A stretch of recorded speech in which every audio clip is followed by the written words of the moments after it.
The hot, humid evening in Louisiana flowed over the ground like an invisible, pressing weight, enveloping the streets with thick air and a sense of stagnation. It was still light outside, though dusk was already creeping up on the city, hiding it behind a shroud of calm. The town Tamara Williams lived in seemed peaceful and serene. But Tamara, standing at the window of her spacious home, felt something else entirely. Something was stirring in her chest, as if an invisible threat lurked nearby, just waiting to break through. She ran her finger along the glass of the window, looking out at the perfectly manicured courtyard in the evening shadows. With each passing day, that luxurious picture, the house, the husband, the successful career, seemed more distant and alien. From the moment her thoughts began to be troubled by strange, impenetrable doubts, life had become a dim backdrop, as if color had faded from her being. It all started with small details: Kaylin's delays at work, his inexplicable phone calls, and the frequent meetings with her cousin Amanda that suddenly became all too frequent. Amanda was always sweet and considerate, a little younger than Tamara, but always cheerful, like a ray of sunshine that could brighten any gloomy day. Tamara's family loved Amanda as their own daughter, and Tamara herself had always considered her the closest relative, almost a sister. Amanda was often at their house, especially lately, which didn't raise Tamara's suspicions from the start. After all, they had always been friends. But now, looking at these unexpected visits, she couldn't rid herself of the strange feeling that had been building up in her heart time and time again. A headlight cut through the gloom, and Tamara immediately recognized the familiar sound. It was Kaylin's car. He was coming home later than he'd promised, as usual. For the past few months, he'd been staying late at work more and more often, citing projects that required his constant attention. Sometimes this was accompanied by embarrassed apologies, sometimes by annoyance if she started asking too many questions. When he entered the house, his face was habitually focused, but Tamara caught something new in his eyes, some shadow, some vague anxiety. Or perhaps it was just her imagination playing out with uncertainty. He walked toward her, kissed her cheek, and strode into the living room, taking off his jacket and tossing it on the back of a chair. Tamara watched his every move with a scrutiny she hadn't experienced before. "How was your day?" she asked, trying to keep her voice as casual as possible. "Tired as always," he answered briefly, rubbing his temples. The usual response, a standard response she'd heard many times before. But this time, something was different. Her gaze fell to his phone, which lay on the coffee table. A few months ago, Kaylin had changed his habit. Now he rarely left his phone within her reach. Usually the device always remained at his fingertips, as if he was afraid of missing something important. But now, for a brief moment, it was in front of her. Tamara felt a prick of desire to grab it, to read the messages or see the call list, but immediately restrained herself. She wasn't the kind of person to spy on her husband, or maybe she was just afraid of what she might find there. Instead, she took a deep breath and asked, "Have you talked to Amanda? She called me today, said she wanted to meet." Kaylin froze for a second. His face remained calm, but Tamara noticed him subtly tense before he answered. "Yeah, called me too. Seems she's having some trouble with her job, asking for advice." Tamara frowned. Job problems? Amanda had never mentioned any difficulties lately. On the contrary, everything seemed to be going smoothly for her. It was a small thing, but for some reason, it was the one that stuck in her mind. In the back of her mind, it was starting to bother her that Kaylin and Amanda were socializing too much without even letting her know. "She's been dropping by a lot lately," Tamara remarked, hoping her words would sound non-accusatory. "Yes," Kaylin answered briefly, not looking at her. "I thought you were happy to see her." His tone was so casual that even trying to continue the conversation seemed futile. Tamara pretended to forget about it, but in fact her suspicions were only growing stronger. She sensed that something was going on, but she couldn't find proof. Every word he said, every gesture, every phone call became little pieces of a huge puzzle, but she couldn't see the full picture. Over the next few days, Kaylin continued to show up late, and those moments when she was alone in the house became torture for her. She couldn't get rid of the intrusive thoughts that plagued her like thousands of tiny needles digging into her mind. Every time Amanda called or came to their house, Tamara felt a strange tension. Their conversations with Kaylin became more and more reserved, as if they were hiding something from her but couldn't show it. One late afternoon, when Kaylin was lingering again, Tamara sat in the silence of their bedroom, scrutinizing her reflection in the mirror. Her own eyes seemed to be asking her, "What's going on?" She noticed that she had become different, hesitant, full of doubt. It was as if something inside her had broken long ago and she just didn't want to admit it. When Kaylin finally came in, his face was as grim as ever. He gave her a quick glance and told her he had an important meeting tomorrow. This time, Tamara couldn't resist.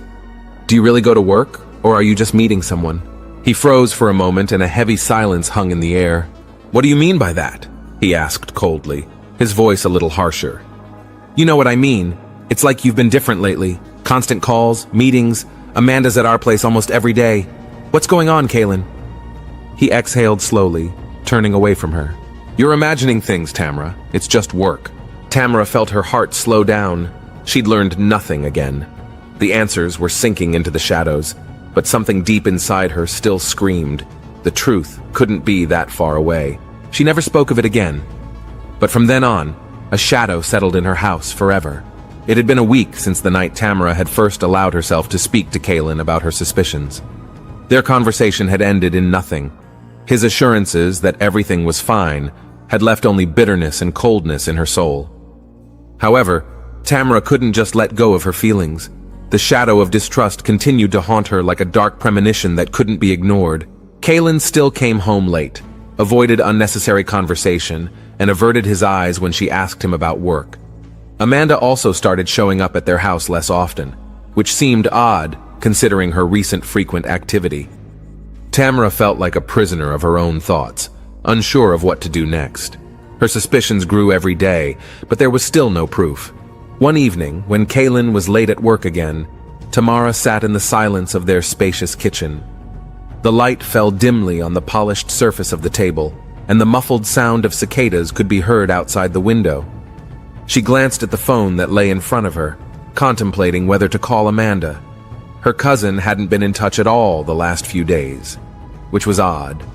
Amanda usually found a way to keep in touch even if she was busy. After much hesitation, Tamara dialed the number after all. The phone rang for a long time, but no one answered. An uneasiness curled in her stomach. Her thoughts began to take a familiar direction again. Something was wrong. Something was going on behind her back. She tried calling again, but again no answer. This was unusual for Amanda, who always answered the phone quickly, especially if Tamara called. The next day, the situation began to become even more alarming. Amanda still wasn't answering her phone, and when Tamara decided to stop by her house, she wasn't there. The neighbors hadn't seen her in days, and no one knew where she might have gone. For the first time in a long time, Tamara felt real fear. What if her fears that Amanda and Kaylin were hiding something had led to something terrible? 2 more days later, just as Tamara was beginning to panic, her phone rang. It was an unfamiliar number, but she immediately picked it up, hoping to hear Amanda's voice. "Mrs. Williams?" came the serious male voice on the other end of the line. "This is Detective Reed with the New Orleans Police Department. We have information regarding your cousin, Amanda Jackson." Tamara felt her heart clench. She took a deep breath, trying to keep her composure. "What's wrong with her?" The voice sounded calmer than she felt. "I'm afraid the news may come as a shock to you," the detective continued. "Amanda was found this morning. She's dead." The words pierced Tamara like a knife. She couldn't believe what she was hearing. Amanda, dead? It was impossible. Thoughts swirled in her head, as if jolted from reality. Her sweet, funny, bright Amanda was no longer alive? How did this happen? Tamara barely spoke, clutching the phone so hard her knuckles turned white. "Her body was found near the marshes," the detective answered slowly, his voice full of sympathy. "It's too early to draw conclusions, but it doesn't look like an accident. We've started an investigation and we're gathering all the evidence we can. We need to ask you some questions about her last days. When was the last time you saw her?" Tamara opened her mouth, trying to say something, but was speechless for a few seconds. Her mind flashed back to the last time she'd seen Amanda, to the strange phone calls she'd made, to how she'd been showing up at their house less and less often. When had they last seen each other? I think it was almost a week ago. The last time she dropped in for a brief visit, said almost nothing, and then disappeared as quickly as she'd come. Tamara had thought at the time that Amanda was just busy. "It was about a week ago," she finally answered, feeling her voice treacherously shaking. "She was at our house, but she didn't say much. I thought she just had a lot to do." "Did you notice anything unusual in her behavior? Maybe she seemed upset or nervous to you?" Tamara hesitated. She didn't feel like talking about her suspicions. She didn't know what it would mean for her and Kaylin. But her thoughts returned inexorably to their last conversation, to the way Amanda had become aloof and withdrawn. Maybe that was important. She was kind of strange, Tamara admitted. A little distracted. "I thought she was just having a hard time at work." The detective thanked her for the information and promised to keep her informed about the investigation. When the conversation was over, Tamara sat still for a long time, staring at the phone in her hands. Her mind refused to accept what had happened. Amanda was dead. It seemed unreal. Pain gripped her heart, but along with the pain came even more disturbing thoughts. Tamara knew that her suspicions about Amanda and Kaylin were only part of the bigger picture. But what if this mystery was much deeper? What if there were much darker and scarier things lurking behind it that she couldn't even guess at? Kaylin came home later than usual, and Tamara, still under the influence of shock, only watched him in silence. He was tense, his gaze extinguished, like a man who had sunk into his thoughts and didn't want to share them with anyone. "Did you hear that?" she asked, as he sat down at the table, rubbing his temples tiredly. "Heard what?" he said indifferently, not looking at her. "About Amanda. She was found dead." Silence filled the room. Kaylin froze, his hand stopping halfway to the water glass.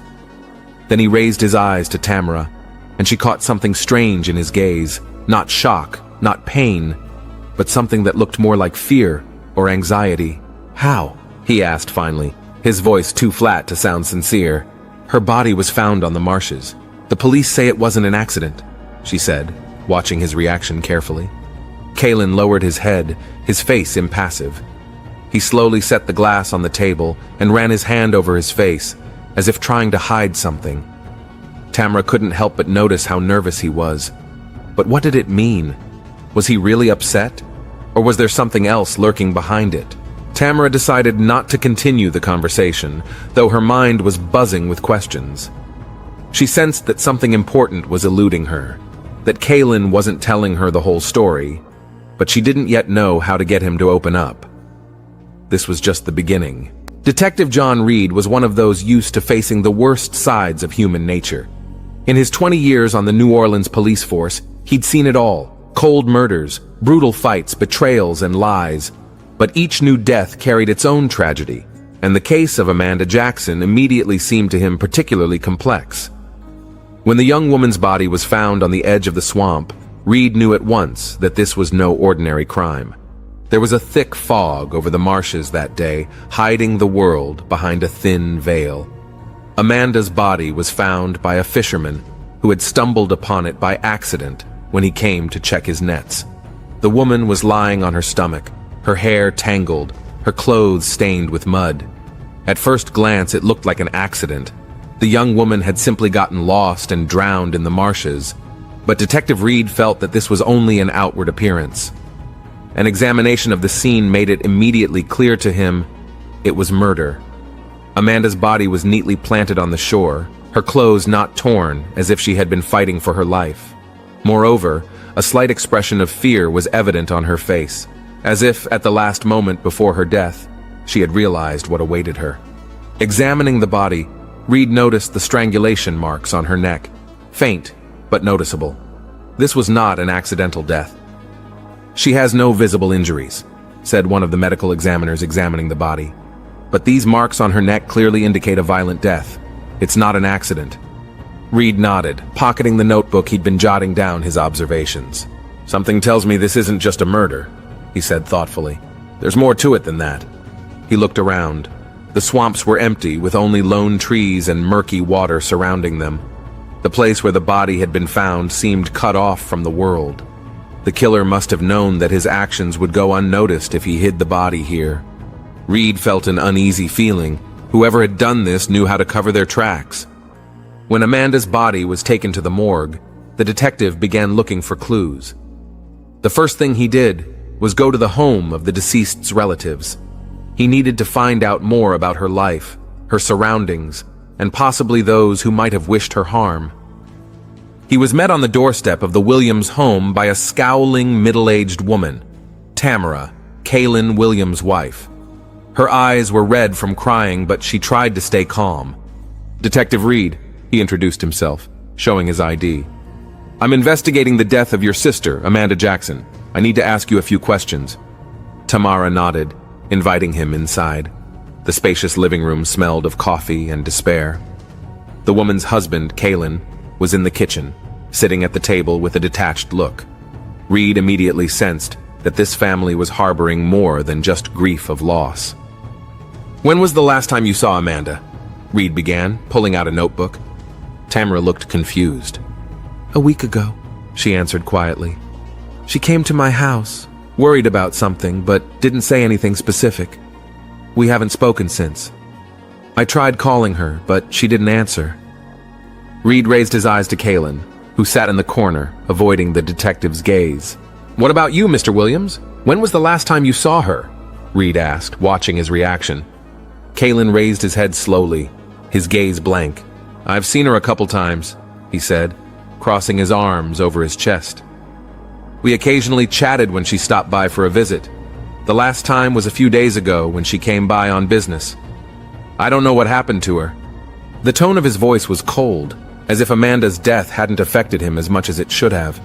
Reed noticed that Kaylin avoided looking directly at his wife. There was clearly some tension between them. Was she having trouble with someone? Someone who might want to hurt her? Reed asked, turning to Tamara. Tamara shook her head. "No, she didn't tell me about any enemies.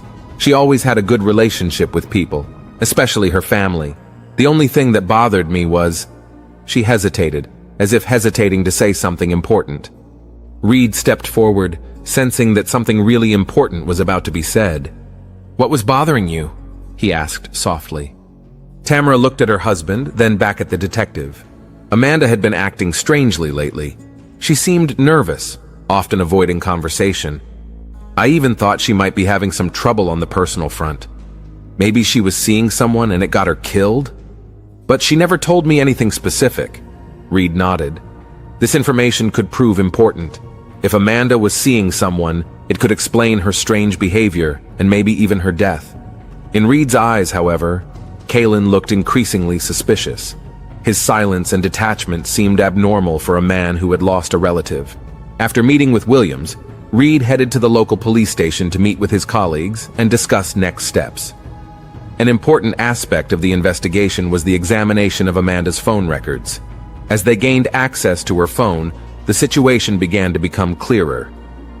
The screen flashed dozens of missed messages from one person, Kaylin Williams. Reed felt his pulse quicken. Why hadn't Kaylin said they'd been in touch so often? Why had he kept that fact from his wife? The messages were full of hints of some private meetings and conversations that clearly weren't about family matters. Reed read one of the last messages. "We need to talk. It's important. I can't live like this anymore." It sounded like Amanda was desperate. But from what? Or perhaps from whom? That question troubled Reed more and more. "We need to question Kaylin again," Reed told his partner, Detective Marcus Greenwood. "He's obviously hiding something." "You think he's involved?" Marcus asked incredulously. "It's too early to draw conclusions, but his behavior is suspicious," Reed replied, immersed in his own thoughts. "Besides, his constant contact with Amanda in the days before her death is not something you can just ignore." The next day, Reed returned to the Williams house, this time with a police warrant for questioning. Kaylin met them on the doorstep with a stone face, but Reed didn't give him a chance to avoid the conversation. "Mr. Williams, we have new information that requires your explanation," the detective began, as they sat down in the living room. Kaylin tried to remain calm, but his hands were shaking. "What is this about?" he asked. "About your frequent contact with Amanda in the last days before her death. You didn't mention that you were in regular contact with her, even though she wrote to you repeatedly." Kaylin tensed, as if he felt he was being backed into a corner. "We just talked, nothing special," he began to justify himself. Amanda was going through a hard time, and I was just trying to help her. There's nothing weird about that.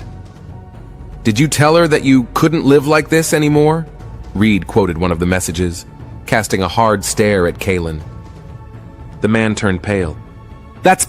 It's not what you think, he said, but Reed felt the words sticking in his throat.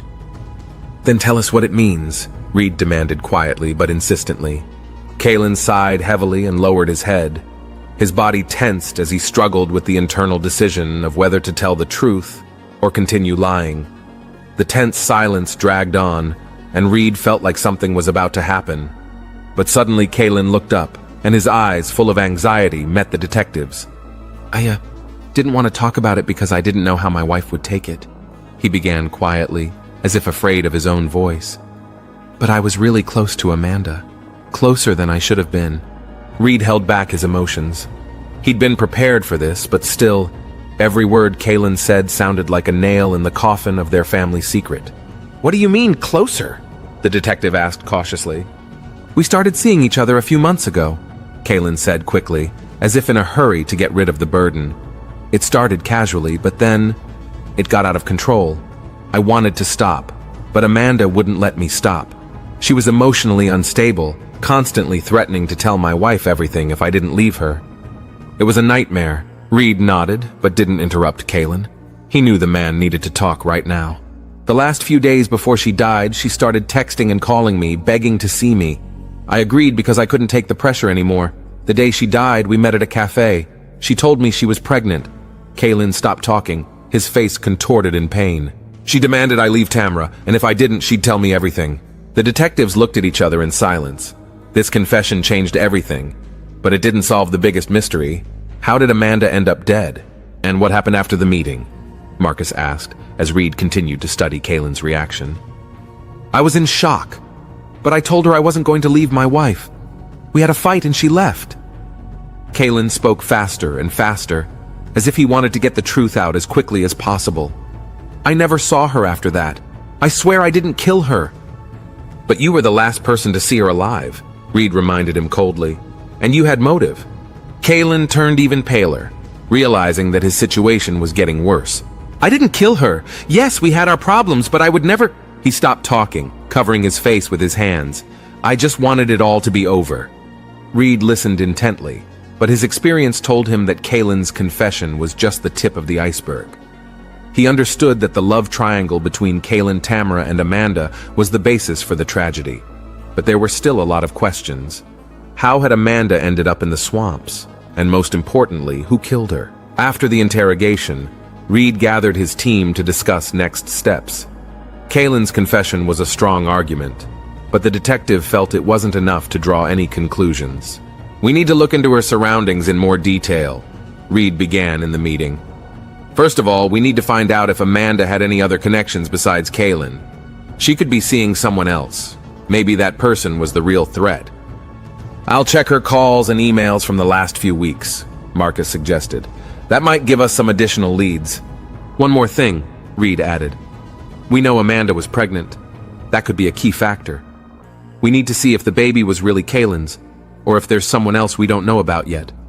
A few days after Kaylin's interrogation, Marcus brought big news. He found traces of another contact in Amanda's phone, a man named Lawrence Miller, with whom she had been corresponding for the past few months. This man had left seemingly innocuous messages, but their tone had changed in recent weeks. In recent messages, Lawrence openly threatened Amanda if she continued to communicate with Kaylin. Looks like we found another suspect, Reed said as he studied the correspondence. Lawrence was clearly unhappy with Amanda's infatuation with Kaylin. Marcus nodded.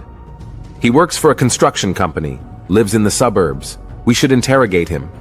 Reed agreed. Lawrence Miller was the missing piece of the puzzle. All his correspondence suggested he was in love with Amanda, but she seemed to be using him to deal with personal problems. When Lawrence learned of her affair with Kaylin, his jealousy and anger escalated, which may have been the catalyst for the murder. Reed and Marcus visited Lawrence at his house. The man, a short man with a sturdy build, greeted them warily. There was a look of concern in his eyes as the detectives entered his home. We know you were close to Amanda Jackson, Reed began, watching his reaction. And we know that you were unhappy with her relationship with Kaylin Williams. Lawrence tensed. That's none of your business, he replied sharply. I didn't kill her, if that's what you mean. Yes, we were close, but I would never have touched her. Reed didn't give him a chance to get off the subject. Then why are there threats in your messages? You said if she didn't stop seeing Kaylin, she'd regret it. That doesn't sound like harmless correspondence. Lawrence rose abruptly from his seat, his face reddening. They were just words, he shouted. I was angry, but I didn't kill her. Yes, I threatened her because she was using me, but I would never do that. Reed and Marcus continued to press him, forcing Lawrence to tell more. After several hours of questioning, he began to break down. He admitted that he had followed Amanda and Kaylin on the day of the murder, but he hadn't killed her. I only wanted to talk to her, Lawrence said, his voice shaking. But when I got to the swamps, she was gone. All I found was her car. With each new piece of evidence, the picture became more and more confusing. Reed sensed that Amanda's murder was not a simple outburst of jealousy, but something much more complex. The investigation into Amanda Jackson's murder was walking on thin ice, balancing facts and conjecture. Each new witness, each piece of evidence, seemed to only complicate the case. Now that Reed had several suspects, including Kaylin Williams and Lawrence Miller, the detective realized, one of them was clearly hiding something. But who? With each passing day, Reed felt more and more pressure building. The city had a life of its own, but behind the walls of the police station, work was going on. The detective knew that this case required not just factual skills, but intuition, and every step could lead to either a clue or a dead end. On the third day of the investigation, the lab received the first results. The medical examiner had a thorough examination of Amanda's body, and some of the findings were surprising. Detective, you need to see this. Medical examiner Carla Stone met Reed in the hallway, holding several printouts. We finished analyzing Jackson's body, and we have some conflicting results. Reed waited tensely as Carla spread the papers out on the table. She began to explain.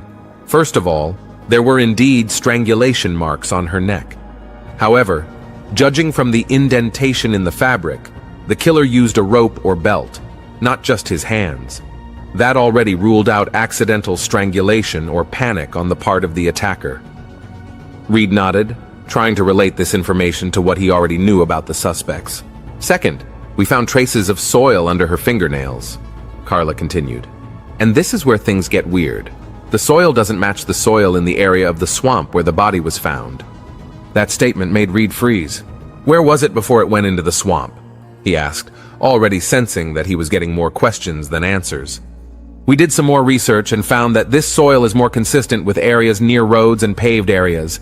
That means Amanda was most likely killed elsewhere and then moved into the swamp to cover her tracks. Carla folded her hands neatly in front of her. It was done deliberately. The detective stood up and walked around the office. So the killer had definitely planned his operation. It wasn't an impulsive act. But if so, which of the suspects was capable of such cold-bloodedness? There's one more detail, Carla continued as Reed was about to leave her office. We found traces of a drug in her blood, a mild tranquilizer. Not the kind used for medical purposes, but strong enough to incapacitate a person for several hours. Reed stopped. This was a game changer. If Amanda had been drugged first and then strangled and her body moved, then this murder was even more planned and elaborate. Thank you, Carla, the detective said quietly. We're on the right track. Back at the station, Reed immediately called the team together. Detective Marcus Greenwood was already aware of the latest news and was waiting impatiently for the detective. What do you think? Marcus asked as Reed entered the room. The murder was definitely planned. The soil on her fingernails doesn't match where the body was found. She was moved. Also, she was given a tranquilizer before the murder, Reed stated succinctly. This isn't just a jealous outburst of emotion anymore. It's a complex operation. Marcus nodded, taking the lead. I checked Lawrence Miller's cell phone. There's nothing there that can directly point us to his involvement in the murder. However, he was definitely following Amanda the day she died. He admitted that himself. Reed thought for a moment. Lawrence looked like the perfect candidate for the role of the killer, but his motives didn't yet add up to a coherent picture. Kaylin, however, remained under suspicion. His affair with Amanda had clearly spiraled out of control. But could he have decided to commit murder? Detectives received the results of the analysis of Amanda's car. The car was found on the outskirts of town, near the road leading to the swamp. There were no signs of a struggle inside, but they found fingerprints on the driver's seat, ones that didn't belong to Amanda. The owner was Kaylin Williams. "Damn it," Marcus exhaled when they got the results back. "He was in the car with her the day of the murder." Reed nodded slowly. "That doesn't mean he killed her yet," the detective replied. "But he was with her. Maybe he knows more than he's saying." Now they had enough reason to question Kaylin again. His silence was beginning to seem more and more suspicious. "We should question him again," Reed said. "This time we have evidence." Kaylin was called to the police station. He came in without a lawyer, convinced it was all a misunderstanding. But as soon as Reed showed him the forensic results, his face turned pale. "Your fingerprints were found in Amanda's car the day she died," Reed began, watching his reaction. "And we have evidence that the body was moved after her death. You were with her that day, Kaylin. That's a fact. Is there anything else you'd like to add?" Kaylin remained silent, clenching his fists tightly. He clearly realized that the situation was getting out of his control. "We know you were having an affair with Amanda," Reed continued. "You kept it from your wife and the police, but now the truth is coming out. You'd better tell us now before it gets any worse." Kaylin sighed heavily, his face contorted in pain. He was cornered, and Reed could see that the man was on edge. "I didn't kill her," Kaylin whispered. "But yes, I was with her that day." "Then tell us what happened," Reed ordered. Detective Reed watched Kaylin Williams's face closely. The man was clearly on edge. The interrogator's room seemed to be shrinking around him. Each question Reed asked was like a knife penetrating deeper into Kaylin's mind. But Reed knew it was moments like these that could get to the truth. "I'm waiting, Kaylin," the detective repeated, not taking his eyes off the suspect. Kaylin looked up, and his voice sounded quiet, almost broken. "I've told you everything I can. Yes, I was with her that day. I wanted to talk. I didn't kill her." Reed was in no hurry to press him. He realized there were too many inconsistencies in this case, and it was important to piece together every little detail. "We know the body was moved," Reed continued. "It was in the swamp, but the evidence suggests otherwise. Amanda was killed somewhere else. Where was it, Kaylin?" The man faltered, his breathing becoming ragged. It was obvious he was fighting himself, but Reed couldn't let him get away with it. At that moment, Marcus entered the room with the new test results. His face was tense, which made Reed tense up even more. "What have you got?" Reed asked, not taking his eyes off Kaylin. "We checked Amanda's clothes," Marcus began, opening the results folder. "We found traces of earth and sand, not only from the swamp, but also from the lot near her house. Most likely that's where the murder took place. And more interestingly, they found fibers from a black sweater on her shirt, like the one Kaylin had been wearing the day she died." Reed slowly turned to Kaylin, who was visibly pale. This evidence was becoming more and more convincing. "Your fingerprints in the car," Marcus continued. "Your fibers on her clothes. You were there when it happened. Anything else you want to add?" Kaylin covered his face with his hands. Reed realized the man was on the verge of a nervous breakdown, but the truth had to come out. Kaylin's confession could be the key to completing the investigation. "I was at her house," he began abruptly, hands down and teeth clenched. "We met to talk about her being pregnant. I was furious, but I swear I didn't kill her." "Then tell me what happened next," Reed demanded calmly but firmly. Kaylin swallowed, breathing hard. "We had a fight. She started yelling at me that she was going to tell Tamara everything, that I would have to leave the family. I tried to calm her down, but she lost her temper, so I just left. When I came back a few hours later, she was gone." "You came back?" Reed questioned, tense. "Why?" Kaylin shook his head, clearly frightened. "I don't know, I was afraid she'd actually do something. I wanted to make sure she was okay, but when I got back I saw her car outside the house, but she wasn't there anymore. I thought she'd gone somewhere." Reed was having a hard time with this story. It sounded too inconclusive. But the new data kept coming in, and soon the moment came when the whole picture finally began to come together. Marcus brought new results. The belt used to strangle Amanda had traces of blood on it. But that blood didn't belong to her. It belonged to another person. It was strange, and this discovery called all assumptions into question. Who else could have been at the crime scene? "We ran a DNA test," Marcus continued, "and the blood doesn't belong to Kaylin or Lawrence. It belongs to a woman, and that woman is Tamara Williams." Reed froze. Tamara? This discovery was a game changer. Tamara was there, Reed whispered, realizing they now had a new suspect. But could she have been involved? Marcus nodded. "Yes, and that seriously changes everything. We have to interrogate her." Reed couldn't believe that Tamara, who seemed so harmless and loyal, could have been involved in Amanda's death. But the evidence spoke for itself. Her blood on the murder weapon meant she was there when it happened. When Reed arrived at Tamara's home, the woman looked tired and depressed. Her face was haggard and pain glowed in her eyes. She knew why the detective had come and seemed ready to tell her side of the story. "I know why you're here," she said weakly, inviting Reed in. "I have nothing more to hide." They sat down at the table, and Reed gave her time to gather her thoughts. Tamara began to speak, as if relieving herself of the weight that had been weighing on her all these days. "I found out about Kaylin cheating on me with Amanda a few days ago. It was awful. I found her messages on his phone. He denied everything, but I knew the truth." Tamara was silent for a moment, clenching her hands into fists. "That day I decided to go to Amanda's house. I wanted to talk to her, to demand that she leave him alone." Reed listened intently, realizing that everything would soon become clear. "When I arrived at her place, she was out of her mind. We started fighting, and everything went wrong. She grabbed her belt, tried to hit me. I tried to defend myself, but it happened so fast. I didn't mean to kill her. It was an accident." Tamara covered her face with her hands, her shoulders shaking. "I was scared. I didn't know what to do, so I called Kaylin. He came over, and together we decided to dispose of the body." Reed was silent. The truth had been revealed, and it was far darker than he'd realized. Tamara was not an innocent victim. She was a murderer, but a murderer by choice. The investigation had come to an end. Tamara confessed to the murder, but her story of the accident was partially plausible. However, the court would decide based on the evidence and her confession. Kaylin was also held responsible for his part in covering up the crime. Reed sat at his desk and contemplated how convoluted and layered this story was.